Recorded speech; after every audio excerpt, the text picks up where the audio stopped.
tablero Ouija es un tablero con una serie de letras y números alrededor, con una planchuela en el medio, que entre una o varias personas se la toca suavemente, se hace una pregunta mentalmente o en voz alta, y a veces no pasa nada, pero hay veces que sí pasa, la planchuela se mueve, y la planchuela va dirigiéndose a una letra u otra y formando frases en respuesta.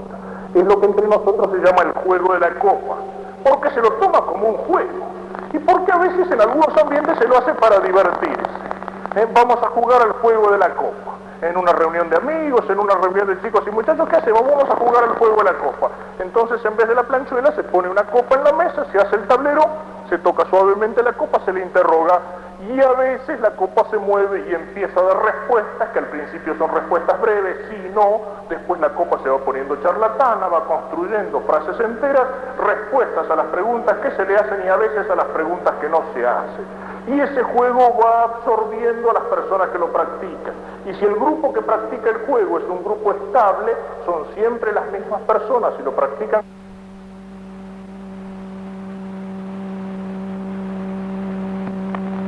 Una profunda relación con las invocaciones espiritistas. Pues bien, el juego de la copa es entrar en este campo. Uno quiere conocer el misterio, quiere enterarse de cosas. Muchas veces la personalidad que aparece detrás de la copa es la personalidad de algún difunto con el cual se comunica. A veces pueden llevarse la sorpresa. Conozco un caso en el cual la copa le dio unos datos familiares que ciertamente las personas no los tenían, comprobaron que los datos eran verdaderos, incluso eso les trajo un beneficio económico bastante grande, se dedicaron a jugar a la copa hasta que un día se les ocurrió preguntarle ¿quién sos? Pensando en algún espíritu familiar, la respuesta que recibieron, soy el diablo. Sería o no sería el diablo, pero ciertamente se llevaron un susto que dejaron el juego para siempre. Yo les decía, uno aquí se puede encontrar o con el misterio de lo profundo del subconsciente o con el misterio preternatural. Pongamos el peor de los casos. Se puede encontrar con el misterio preternatural. Yo no sé si el que contestó soy el diablo era el diablo, puede ser que no, pero de hecho uno puede encontrarse con eso. El caso que presenta la novela y la película El Exorcista, la posesión de la chica que aparece en la novela, comienza por jugar con el tablero Ouija haciendo preguntas hasta que se encuentra en estado de posesión. La novela está fundada sobre un caso real, no de una chica, sino de un muchacho de 14 años que todavía vive, ya es una persona grande casada, sobre el cual se practicó el exorcismo en Estados Unidos. Y que llegó a un estado de posesión diabólica por jugar con el tablero Ouija, es decir, con el jueguito de la copa.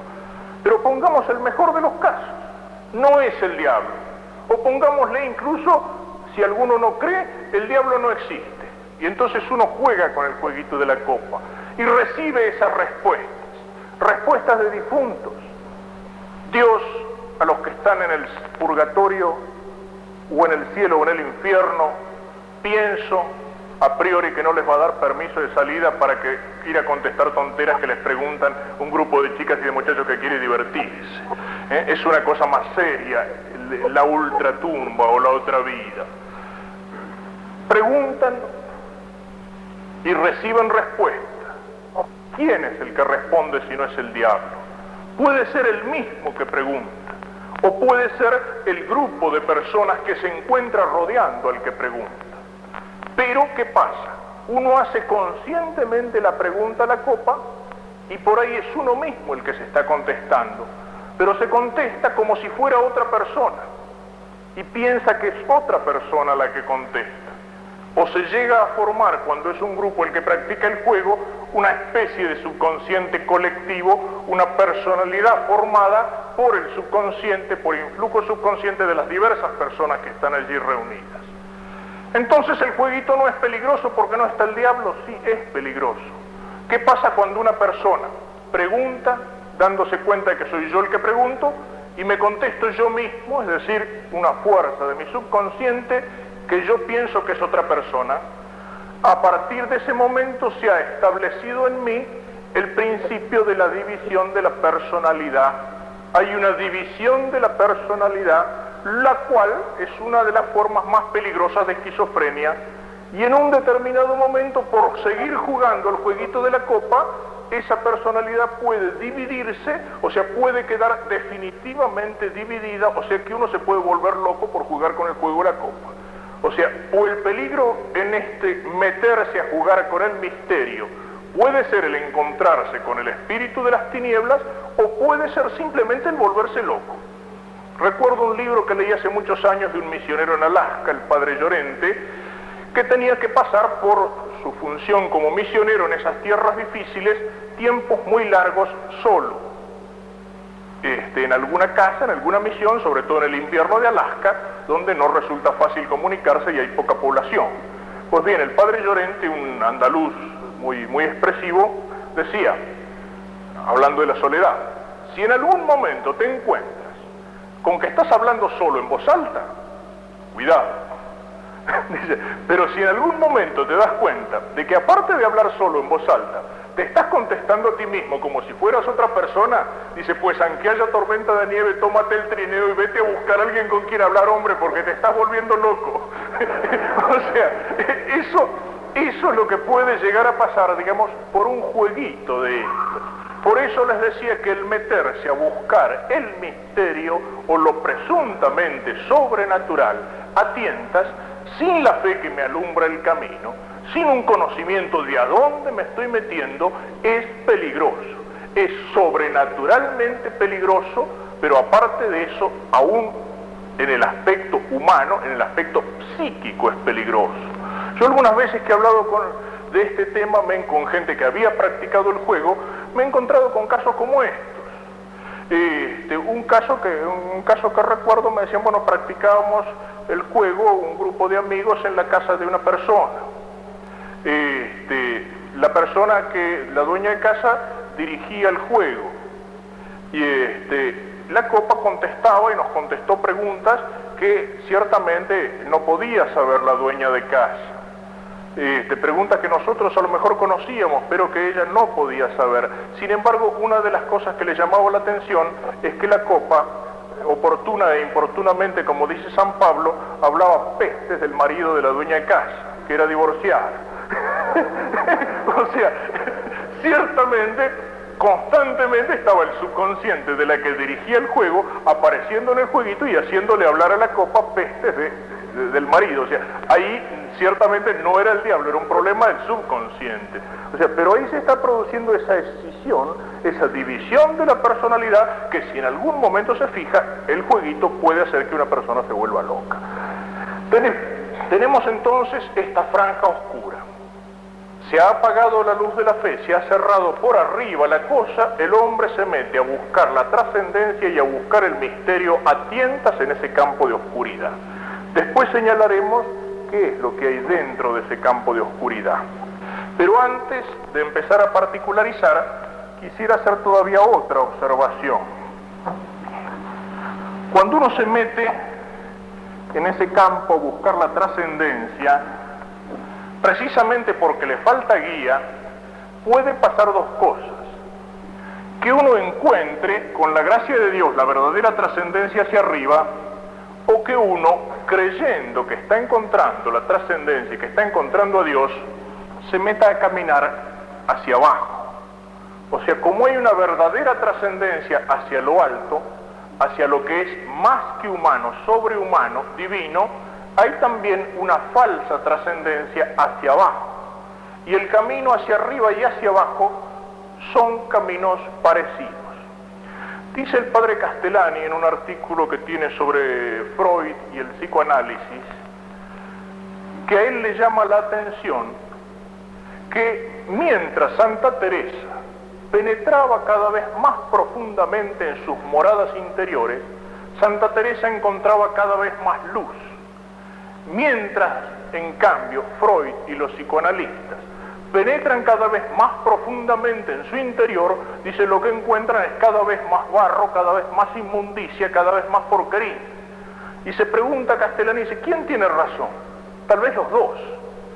Yo la primera vez que leí esa frase, pensé, claro, lo que quiere decir es que mientras Santa Teresa se metía más adentro de su alma, como Santa Teresa era santa, encontraba luz.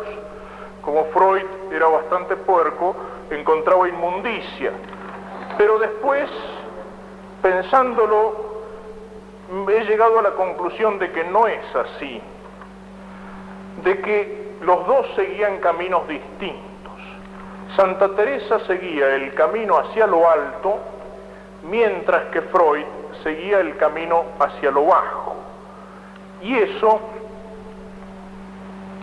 lo trae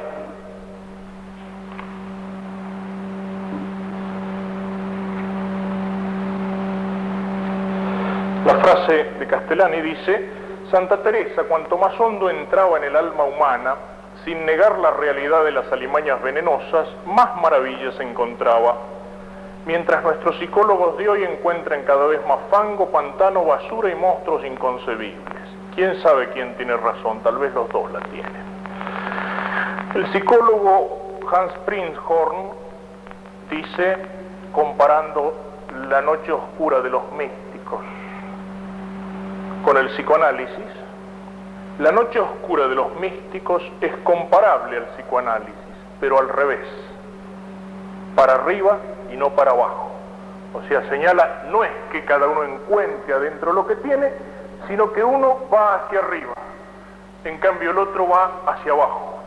Uno trasciende lo humano hacia arriba y otro va hacia lo infrahumano, dentro del hombre y a veces abajo del hombre.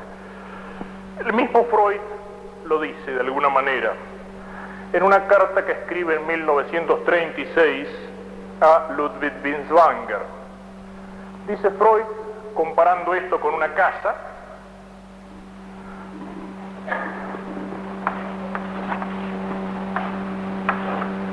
donde podemos tener una planta baja, un alto y un sótano. Freud escribe a Binswanger: siempre me he quedado en la planta baja o en el sótano del edificio. Y ahora usted pretende que cuando se cambia de punto de vista se ve también un piso superior, en el que se alojan huéspedes tan distinguidos como la religión, el arte, etc. No está usted solo a este respecto.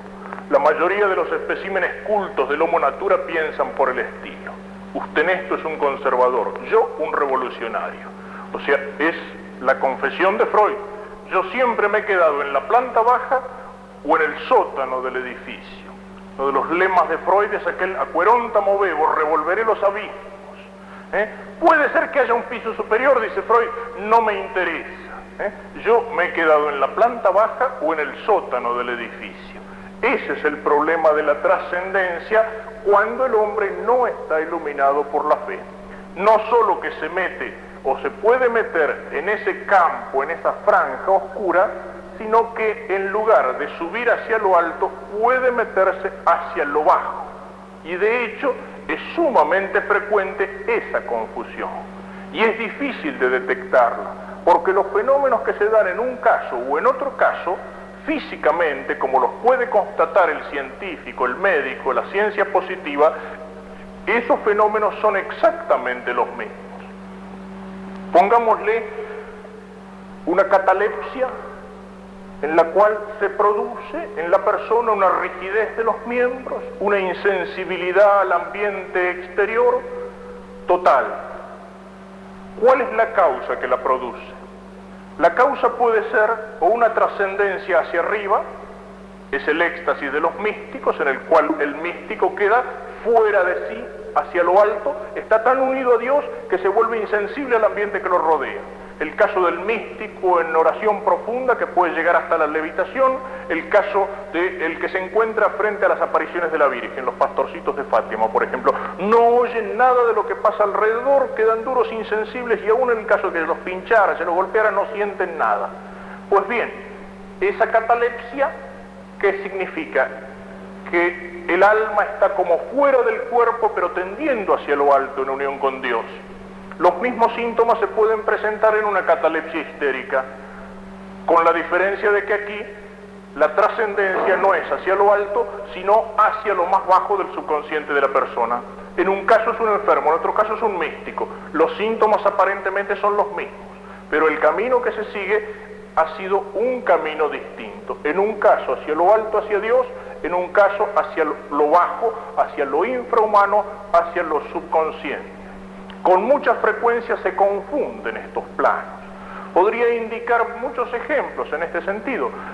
Por ejemplo, es frecuente cuando se estudian los fenómenos parapsicológicos, o sea, todo ese campo de fenómenos que estudia la parapsicología, por ejemplo, transmisiones de pensamiento, clarividencia, la psicoquinesis, es decir, el movimiento de objetos a distancia, fenómenos de raptomancia, la varita, por ejemplo, para detectar las corrientes de agua, fenómenos de telepatía, que se piense que todos esos fenómenos son fenómenos de orden superior. Incluso hay gente que piensa que esos fenómenos son fenómenos sobrenaturales y que las personas que son capaces de producir esos fenómenos son una especie humana superior.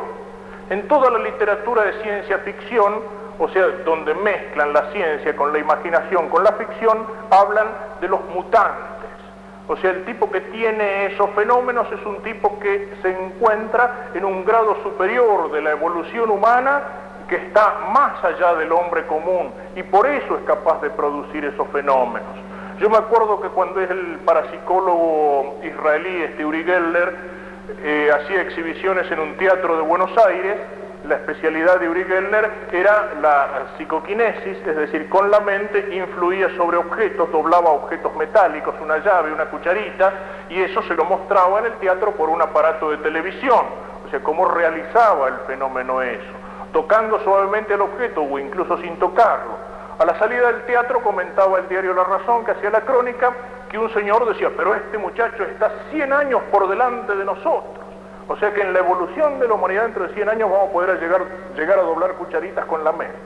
No le veo la ventaja. Pero, sin embargo, esos fenómenos que se consideran como fenómenos de individuos superiores, Powell y Bergier en su libro El retorno de los brujos, que fueron uno de los libros que pusieron de moda estos temas, hablan de los mutantes, del tipo que está más allá de la humanidad, no son fenómenos de orden superior. Y si uno analiza, como lo hace por ejemplo René Sudre en su tratado de parapsicología, si uno analiza los sujetos de experimentación que utiliza la parapsicología, en general no son individuos humanos superiores, sino que son individuos humanos inferiores. En una buena parte son médiums espiritistas, que tienen como característica psicológica la tendencia a la histeria y la tendencia al desdoblamiento de la personalidad y una psicología pasiva que los hace en muchos casos sujetos de fuerzas subconscientes o de fuerzas exteriores.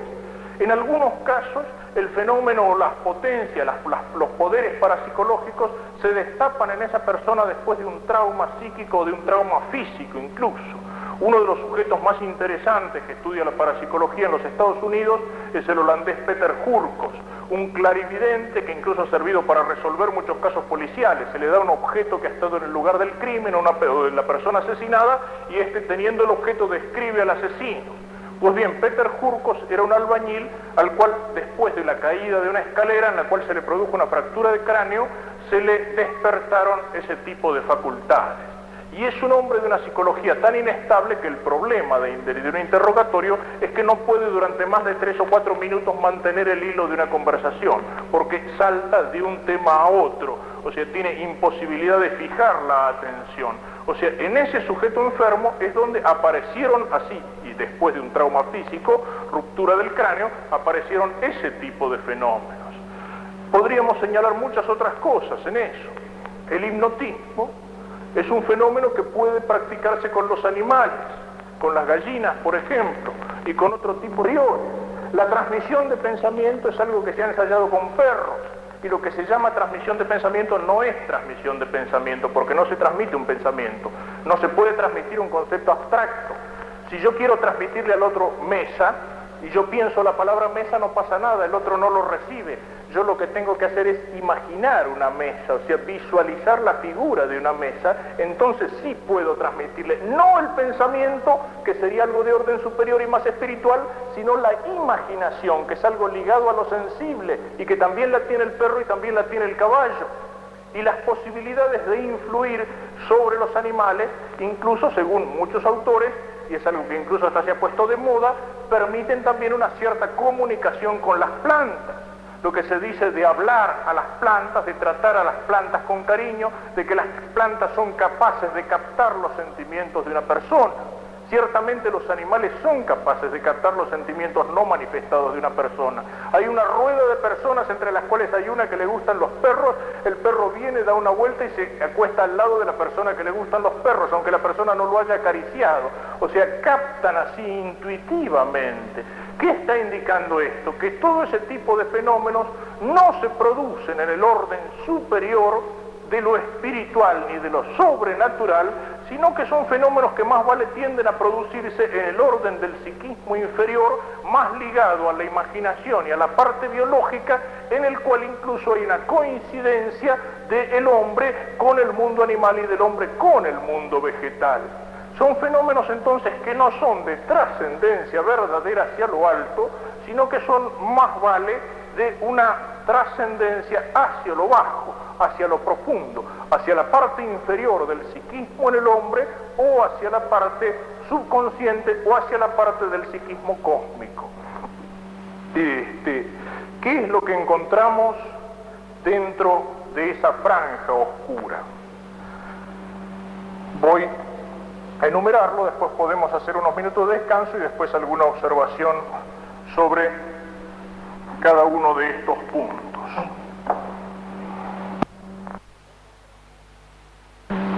Encontramos dentro de esa franja oscura, en primer lugar, lo que yo llamaría teología ficción. La llamo así porque es una mezcla de la ciencia ficción con la teología, es decir, con lo religioso, donde aparece claramente esa confusión que les indicaba antes del misterio sobrenatural con los misterios humanos.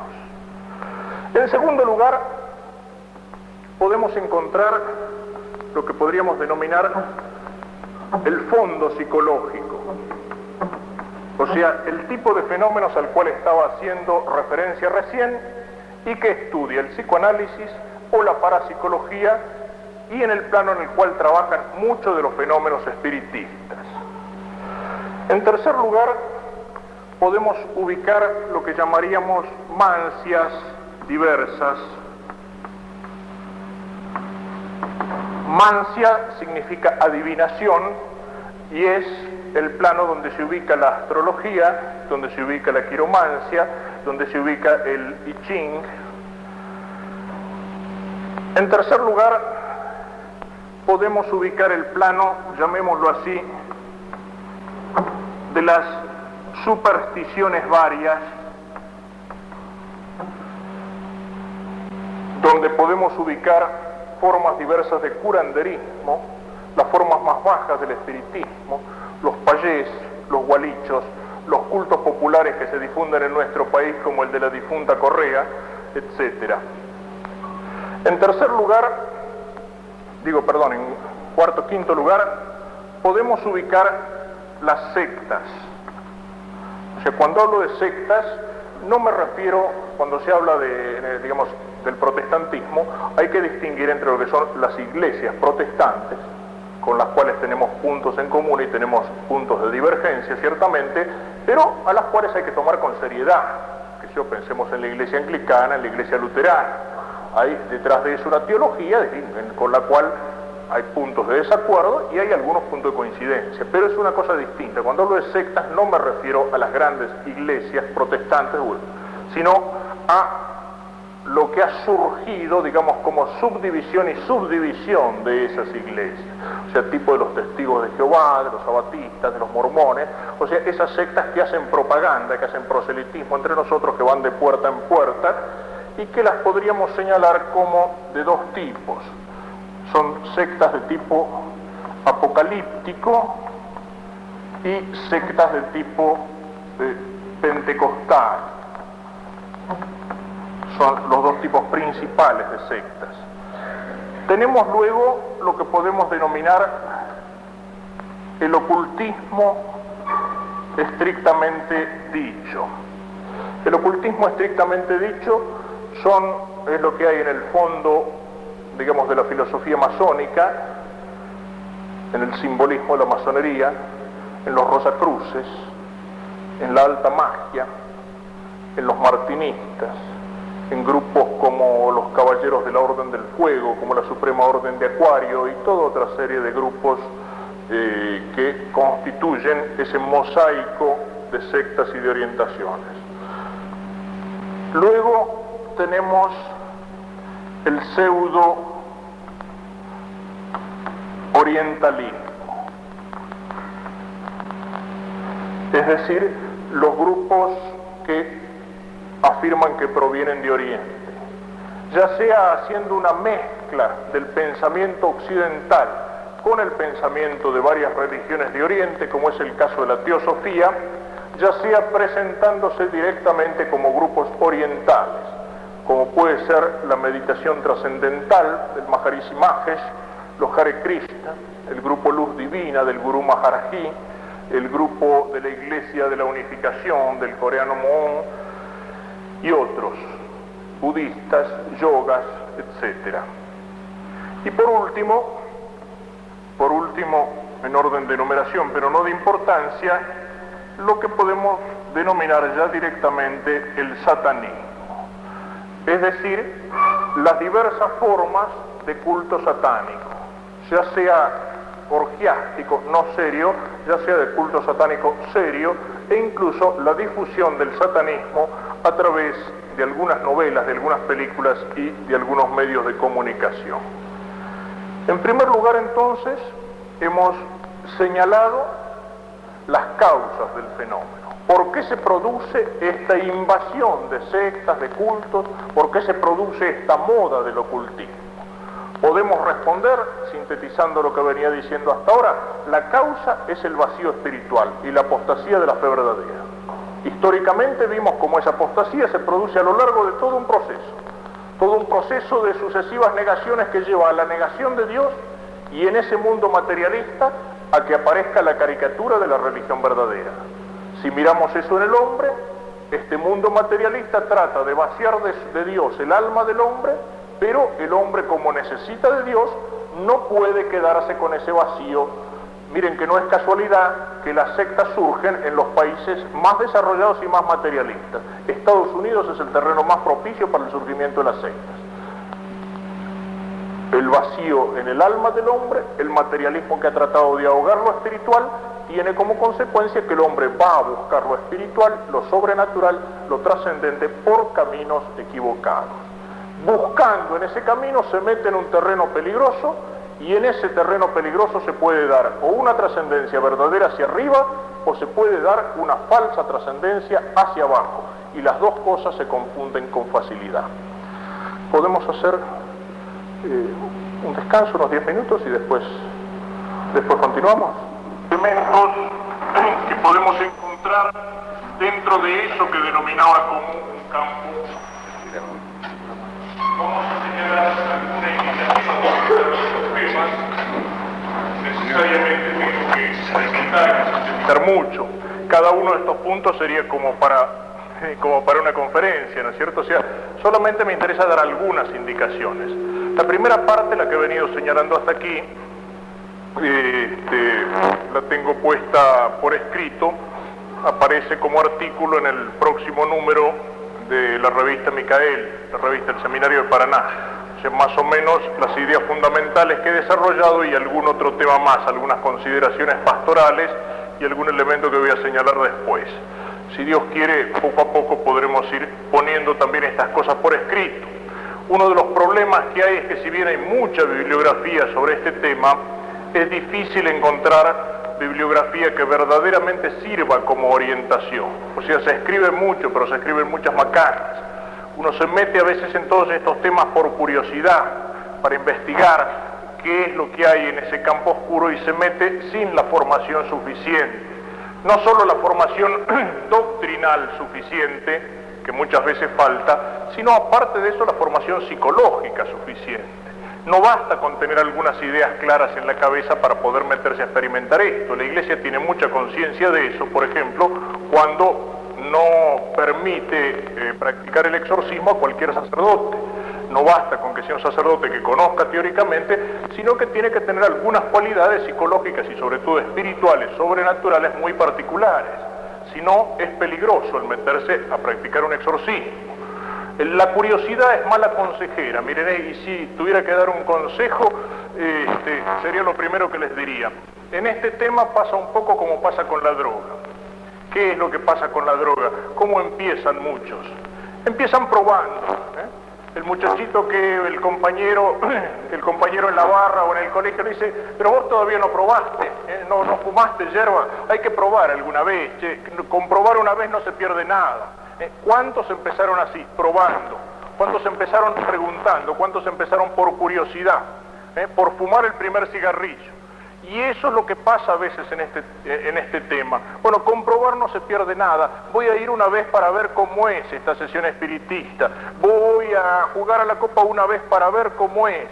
Me voy a mandar un cupón para que me manden información acerca de este tema en la asociación tal que saca una propaganda en alguna revista. O sea, la curiosidad en este terreno es mala consejera.